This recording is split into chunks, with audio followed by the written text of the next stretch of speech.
Hello दोस्तों, आज मैं कार्तिक महात्म का पहला अध्याय सुनाने जा रही हूँ। श्री गणेशाय नमः। नवमी पारण्य तीर्थ में श्री सूत जी महाराज 88,000 शौनकादिक मुनियों ऋषियों से बोले, अब मैं आपको कार्तिक मास की कथा विस्तार से सुनाता हूँ, जिसे सुनकर मनुष्य सब प्रकार के पापों से छूटकर अंत समय में वैकुंठ को प्राप्त होता है। सूत जी बोले, श्री कृष्ण जी से आज्ञा लेकर देवर्षि नारद के चले जाने पर सत्यभामा प्रसन्न होकर लक्ष्मीपति भगवान से कहने लगे, हे नाथ, मैं धन्य हुई, मेरा जीवन सफल हो गया। मेरे जन्मदाता भी धन्य हैं, जिन्होंने मुझ जैसी त्रिलोक सुंदरी को जन्म दिया, जो आपकी 16 सहस्त्र स्त्रियों के मध्य में आपकी परम प्यारी पत्नी बनी। मैंने वह कल वृक्ष आदि पुरुष आपके साथ नारद जी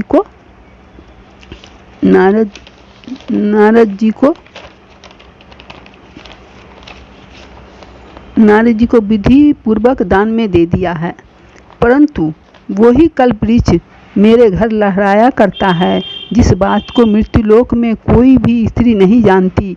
हे त्रिलोकीनाथ, मैं आपसे कुछ पूछना चाहती हूँ। आप मुझे विस्तार पूर्वक कार्तिक महात्म की कथा सुनाओ, जिसको सुनकर मेरा हित हो तथा जिसके करने से कल्प पर्यंत भी आप मुझसे विमुख न हो। सूत जी बोले, सत्यभामा के ऐसे वचनों को सुनकर हंसते हुए श्री कृष्ण जी सत्यभामा का हाथ पकड़कर तथा अपने सेवकों को वहीं रोककर विलास युक्त अपनी पत्नी को कल्प वृक्ष के नीचे ले गए।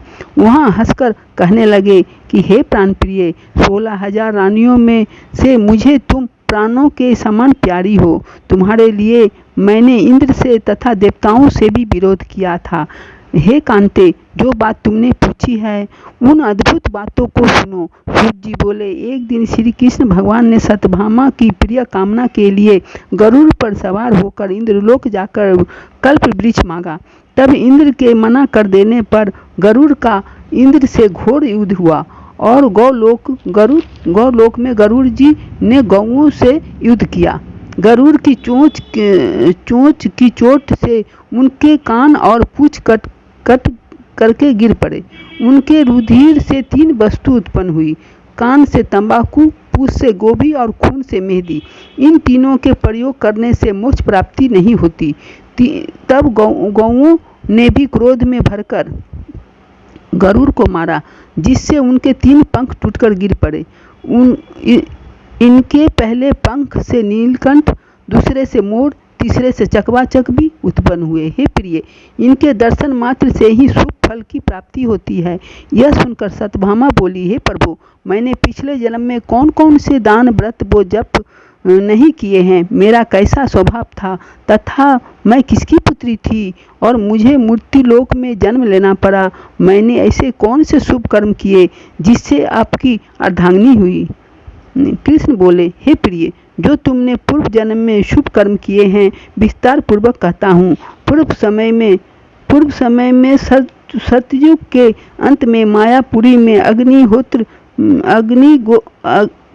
अत्रि गोत्र में देव शर्मा नाम का एक ब्राह्मण वेदांत का जानने वाला रहता था। वह रोज अतिथियों की सेवा, हवन और सूर्य भगवान की पूजा किया करता था।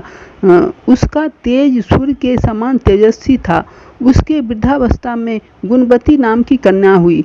उसका विवाह उस पुत्रहीन ब्राह्मण ने चंद्र नाम के अपने शिष्य के साथ कर दिया।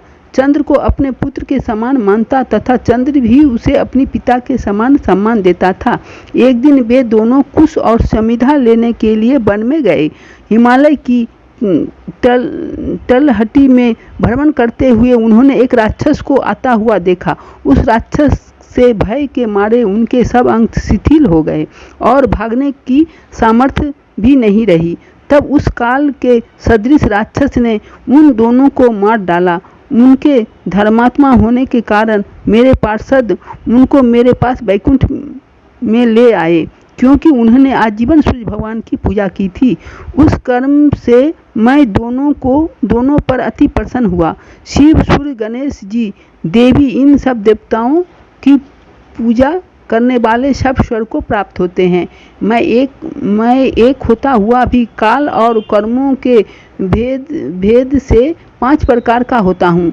जैसे एक देवदत्त, पिता, भ्राता आदि नामों से बोला जाता है।